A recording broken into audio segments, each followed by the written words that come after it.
दोस्तों आज की वीडियो में हम बात करने वाले हैं नपुंसकता के बारे में, जिसे कहा जाता है इरेक्टाइल डिसफंक्शन। इसे हम दो तरीके से देख सकते हैं और समझ सकते हैं। पहला, स्पर्म काउंट में गड़बड़ी हो जाती है लेकिन जो सेक्सुअल रिलेशन होते हैं वो बिल्कुल सामान्य बनते हैं। और दूसरा होता है स्पर्म काउंट में गड़बड़ी तो नहीं होती है लेकिन इरेक्शन फील नहीं होता है सेक्स के दौरान, यानी जो पुरुष होते हैं उनके जो लिंग होता है उसमें तनाव नहीं महसूस होता है, जिस वजह से रिलेशन नहीं बन पाते हैं। तो ये दो तरीके से हम देख सकते हैं। और अगर आपको भी इसी तरीके की परेशानी है तो ये वीडियो पूरी तरीके से आपके लिए है।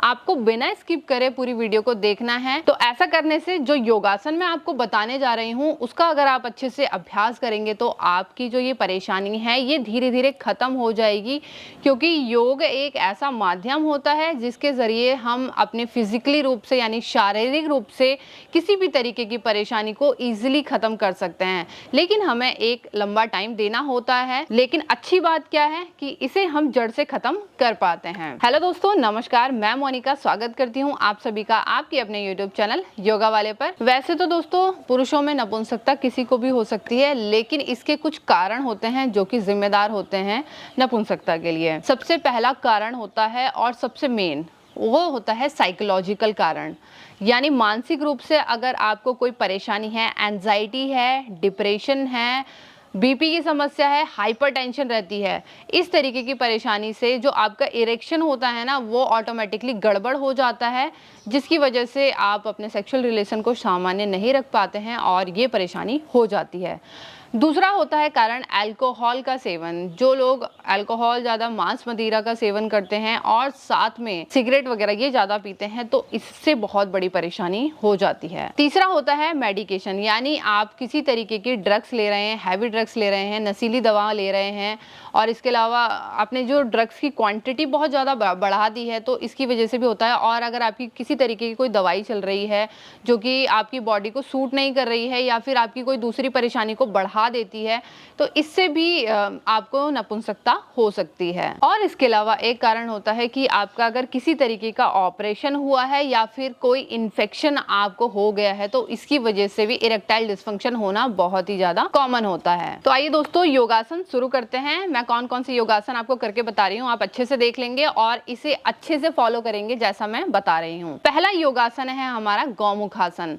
गौमुखासन के लिए हमें दोनों पैरों को मोड़ते हुए पहले बैठ जाना है वज्रासन की पोजीशन में, ठीक है, इस तरीके से बैठ जाना है। अगर आपको घुटने की समस्या है तो मैं आपको पहले ही बता देती हूँ कि आप इसे फॉलो नहीं करेंगे, क्योंकि इससे पूरा प्रेशर हमारे घुटनों पर जाता है।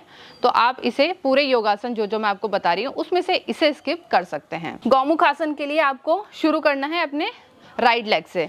राइट लेग को बेंड करते हुए अपने लेफ्ट लेग को इस तरीके से राइट लेग के ऊपर रख लेंगे। अब धीरे से दोनों पैरों को निकाल लेंगे बाहर की तरफ। आपको पैरों को मोड़ लेना है आगे से। ये दोनों घुटने एक सिधाई में रहने चाहिए, इसका आपको खासकर ध्यान रखना है, क्योंकि जब दोनों घुटने एक सिधाई में होते हैं तो इसकी स्थिति पूरी गौ के समान यानी गाय के समान हो जाती है। जिस तरीके से गाय का फेस होता है ना यानी मुंह होता है, उसी तरीके से इसकी आकृति बन जाती है, ठीक है। अब यहीं से क्या करना है, जो लेग हमारा ऊपर है वही हाथ हमारा अप साइड जाएगा और नीचे वाला लेग पीछे की तरफ आएगा और पीछे से दोनों हाथों को इस तरीके से मिला लेना है और कमर गर्दन को सीधा रख लेना है। तो हमारी ये पूरी स्थिति गौमुखासन की बन जाएगी। कमर गर्दन सीधी कर ली, लेफ्ट हैंड गया पीछे, राइट हैंड इस तरीके से आ जाएगा, इंटरलॉक हो जाएगा, कमर गर्दन बिल्कुल सीधी हो जाएगी। आंखें बंद करते हुए इसी में आपको 20 सेकंड तक होल्ड करना है। अब काफ़ी लोगों की समस्या ये भी होती है कि मैडम हम हाथ पीछे से नहीं पकड़ पा रहे हैं, हमारे हाथ नहीं आ रहे हैं। कोई बात नहीं, धीरे धीरे प्रैक्टिस करने से फ्लेक्सिबिलिटी अपने आप आती है। तो अगर आप चाहते हैं कि आप इजीली हाथ पकड़ ले तो आप कोई रुमाल ले सकते हैं या कोई कॉटन का कपड़ा ले सकते हैं जिसको आप ऐसे पकड़ के होल्ड कर लेंगे तो उससे आपको बहुत मदद मिल जाएगी। तो इसी पोजिशन में बने रहना है आपको 20 सेकेंड तक, फिर धीरे से रिलीज कर देंगे। अब दोस्तों ये तब कंप्लीट होगा जब हम दूसरे लेग से भी इसे सेम दोहराएंगे। लेग चेंज कर लेंगे। अब हमारा लेफ्ट लेग नीचे आ जाएगा और राइट लेग हमारा ऊपर आ जाएगा इस तरीके से। अब यहीं से राइट हैंड ऊपर की तरफ जाएगा, लेफ्ट हैंड पीछे की तरफ आएगा। हाथों को इंटरलॉक करते हुए कमर गर्दन सीधी रखेंगे और यहीं पर 20 सेकंड तक दोबारा बने रहेंगे। फिर धीरे से रिलैक्स कर लेंगे। आपको लेफ्ट लेग से भी 20 सेकेंड होल्ड करना है और राइट लेग से भी 20 सेकेंड होल्ड करना है। इसी तरीके से आप इसके 3 सेट करेंगे। चलिए अब आ जाते हैं हम दूसरे योगासन की तरफ। बहुत ही अच्छा योगासन है जिसे हम बोलते हैं मलासन का अभ्यास। हमारे पेट से संबंधित बहुत सारे रोगों में लाभकारी होता है। कब्ज की समस्या, गैस की समस्या, ब्लोटिंग फील हो रही है, एसिडिटी बन रही है, इन सब में तो रामबाण है ही, लेकिन इरेक्टाइल डिस्फंक्शन यानी नपुंसकता की परेशानी में भी बहुत हेल्प करता है, क्योंकि ये हमारे जो सर्विक्स के पास की जितनी भी मसल्स होती है ना, उसमें बहुत हेल्प करता है। ठीक है, तो ये आपके लिए भी बहुत ही ज़्यादा लाभकारी है। रिप्रोडक्टिव ऑर्गन्स के लिए भी बहुत अच्छा होता है। तो ये पुरुषों और महिलाओं के लिए, दोनों के लिए रामबाण इलाज है। इसके लिए हमें इस तरीके से उकड़ू पोजीशन में आ जाना है। अब धीरे से दोनों लेग्स को ओपन करते हुए पूरा स्ट्रेच देंगे। कमर गर्दन बिल्कुल सीधी रहेगी। दोनों हाथों को नमस्कार की मुद्रा में रखते हुए सामने की तरफ रखेंगे और यहीं पर आंखों को बंद करते हुए कम से कम 1 मिनट तक आपको बने रहना है मलासन की स्थिति में। और इसका अभ्यास भी आपको 3 बार करना है। बहुत अच्छे लाभ हैं मलासन के। चलिए फिर धीरे से हम रिलैक्स कर लेंगे। अब हम आते हैं तीसरे अभ्यास की तरफ, जिसको हम बोलते हैं जानु शीर्षासन का अभ्यास। उसके लिए हमें मैट पर सिंपली अपने पैरों को खोलते हुए बैठ जाना है। इस तरीके से पैरों को हिला लेंगे ताकि जो लेग्स है यानी पैरों में हमारे खून का दबाव सही बना रहे, उंगलियों को चलाते हुए। अब यहीं से अपने लेफ्ट लेग से हम शुरू करेंगे अभ्यास। ये लेफ्ट और राइट दोनों पैरों से होता है, तो शुरुआत हमें अपने लेफ्ट लेग को बेंड करते हुए करना है। लेफ्ट लेग को बेंड करते हुए अपनी थाई के पास रख लेंगे, बिल्कुल इस तरीके से। थाई मतलब जो आपका बिल्कुल जॉइंट होता है ना, प्राइवेट पार्ट का, वहाँ पर आप इसे रख लेंगे। अब यहीं से दोनों हाथों को ऊपर की तरफ ले जाएंगे, श्वास को भरते हुए। अब श्वास को छोड़ते हुए आगे जाते हुए अपने पैर के अंगूठे को पकड़ लेंगे और जितना आपकी कैपेसिटी है उसके हिसाब से आगे चले जाएंगे। ऐसा नहीं है कि आपको पूरा ही बिल्कुल जाना है और आपको दर्द हो रहा है जबरदस्ती जा रहे हैं, नहीं, ऐसा नहीं करना है। जितना आपकी कैपेबिलिटी है उस हिसाब से आप जाएंगे। फॉरवर्ड जाते हुए होल्ड करेंगे यहीं पे 20 सेकेंड तक।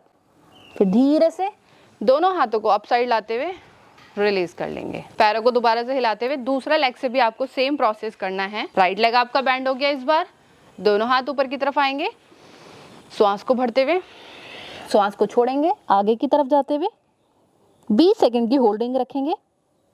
फिर धीरे से दोनों हाथ ऊपर रिलैक्स कर देंगे। अब यहीं से आएंगे हम फोर्थ योगासन की तरफ, जिसको हम बोलते हैं पश्चिमोत्तान आसन का अभ्यास। उसके लिए हमें दोनों लेग्स को सिंपली आगे की तरफ खोल लेना है। दोबारा से पैरों को शेक कर लेंगे। कमर गर्दन बिल्कुल सीधी रहेगी। दोनों हाथों को ऊपर की तरफ लेके जाएंगे, श्वास को भरते हुए। अब श्वास को छोड़ते हुए आगे की तरफ जाना है आपको और अपने दोनों अंगूठों को अच्छी तरीके से पकड़ लेना है अपने हाथों से। और जितना आप आगे जा सकते हैं उतना आगे जाएंगे और यहीं पर आपको 20 सेकंड तक बने रहना है आगे की ओर जाते हुए। इस तरीके से धीरे से दोनों हाथों को ऊपर लाते हुए रिलैक्स कर देंगे। दोस्तों आप सभी योगासन को 3 बार रिपीट करते हुए आएंगे, इसका आपको ध्यान रखना है। अब यहीं से आएंगे हम अंतिम योगासन यानी 5वें योगासन की तरफ। बहुत ही अच्छा योगासन है, अगर आप इसे कर पाएंगे तो ये आपको बहुत फायदा देगा। स्टार्टिंग में आपको थोड़ी परेशानी हो सकती है करने में, लेकिन अगर आप प्रैक्टिस करते रहेंगे ना तो आपसे इजीली इसका अभ्यास हो जाएगा। इस आसन का नाम है उभय पादानुगुष्ठ आसन। इसके लिए आपको दोनों पैरों को बेंड कर लेना है। अब यहीं से दोनों हाथों से आपको दोनों हाथों की उंगलियों से अपने पैरों के अंगूठे को पकड़ लेना है और पूरा जो आपका बैलेंस बनेगा ना आपके बट एरिया पे बनेगा। यहीं से दोनों पैरों को उठाते हुए घुटनों को सीधा कर लेंगे इस तरीके से। इसको बोलते हैं उभय पादानुगुष्ठ आसन का अभ्यास। बहुत ही अच्छा अभ्यास है। इसमें आप 20 सेकंड तक होल्ड रहेंगे और 3 बार इसका अभ्यास करेंगे, फिर धीरे से रिलैक्स कर देंगे। तो दोस्तों ये थे हमारे 5 ऐसे योगासन जो कि इरेक्टाइल डिस्फंक्शन में आपको बहुत ही ज़्यादा हेल्प करने वाले हैं। तो आपको अच्छे से इनका अभ्यास कम से कम 1 महीने तक कंटिन्यू करते हुए आना है। तो दोस्तों आपको वीडियो कैसी लगी कमेंट्स करके ज़रूर बताना और साथ साथ में हमारे चैनल को सब्सक्राइब करना ना भूलें। बेल आइकन को भी ऑल पर प्रेस कर देंगे ताकि इसी तरीके के हेल्दी अपडेट्स हमारी वीडियोज़ के थ्रू आप तक ईजिली पहुँचते रहे। और दोस्तों अगर आपको किसी भी तरह के क्वेश्चंस करने होते हैं तो आप मुझे मैसेज कर सकते हैं, मतलब हेल्थ से रिलेटेड, फेसबुक या इंस्टाग्राम पर। वहाँ पर मैं आपके क्वेश्चंस का आंसर ईजिली दे पाऊँगी। तो अभी के लिए नमस्कार, जल्दी मिलेंगे अगली वीडियो में।